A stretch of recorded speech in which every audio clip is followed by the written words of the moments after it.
নমস্কার বন্ধুরা, সবাই কেমন আছেন? আশা করছি ভালোই আছে। তো চলে এসেছি নতুন একটা রেসিপি নিয়ে।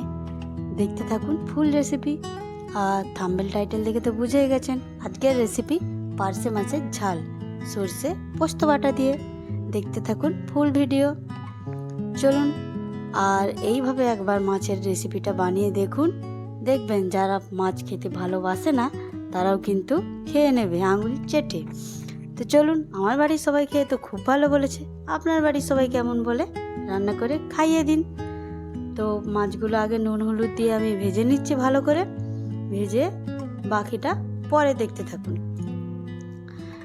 আর হ্যাঁ, আগের রেসিপিটা কেমন লাগলো অবশ্যই জানাতে ভুলবেন না। এই রেসিপিটা কেমন লাগলো সেটাও কিন্তু জানাতে হবে। আর পাশে থেকে অবশ্যই সাবস্ক্রাইব করে দেবেন। তো চলুন, মাছগুলো ভেজে নেওয়ার পর এখানে আমি 2 রকম সর্ষে, কাঁচা লঙ্কা, জিরে, পোস্ত একসাথে পেস্ট বানিয়ে নেব। এদিকে ওই তেলেতেই দিয়ে দিলাম কাঁচা লঙ্কা, কালো জিরে দেওয়ার পর এখানে কিন্তু লঙ্কাটা ভাজা হয়ে গেছে। আর আমি টমেটো পেস্ট করে রেখেছিলাম, ওটা কিন্তু দেখানো হয়নি। টমেটো পেস্টটা এখন দিয়ে দিলাম। টমেটো পেস্টটা একটুখানি ভাজা ভাজা করে নিয়ে দিয়ে দেবো ওই যে মশলাটা করে রেখেছিলাম, ওই মশলাটাই। তো ভিডিওটা যদি একটু ভালো লেগে থাকে অবশ্যই একটা লাইক করে পাশে থাকবেন এবং সাবস্ক্রাইব করতে ভুলবেন না। চ্যানেলে যখন এসেইছেন ফুল রেসিপি দেখে অবশ্যই সাবস্ক্রাইব করে দেবেন আর আমাকে সহযোগিতা করবেন। আর আমার বলাতে কিছু ভুল থাকলে অবশ্যই ক্ষমা করে দেবেন।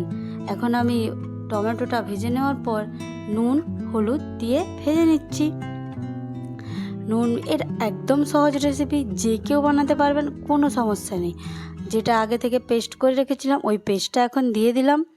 পেস্ট দিয়ে সামান্য পরিমাণ ভেজে, যেহেতু সরষে বেশি ভাজার দরকার নেই, অল্প একটুখানি ভেজে একটু অল্প করে জল দিয়ে দেবো পরিমাণ মতো। যে যেমন ঝোল রাখবেন সে তেমন জল দিতে পারেন। আমি যেহেতু ঝোল রাখবো না তাই একদম অল্প জল দিয়েছি। একটুখানি ঢাকা দিয়ে দিলাম। দেখুন এখন কিন্তু একদম ফুটে গেছে। আর মাছগুলো দিয়ে শেষে কিন্তু আমি ধনেপাতা দিয়ে নামিয়ে নেবো। ব্যাস, সিম্পল সোজা রেসিপি। তো আপনিও ঝটপট বানিয়ে ফেলুন বাড়িতে।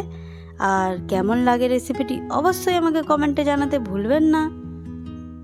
চলুন, এখন আমি ধনেপাতা দিয়ে দিলাম। দেখা হচ্ছে পরের একটা ভিডিওতে।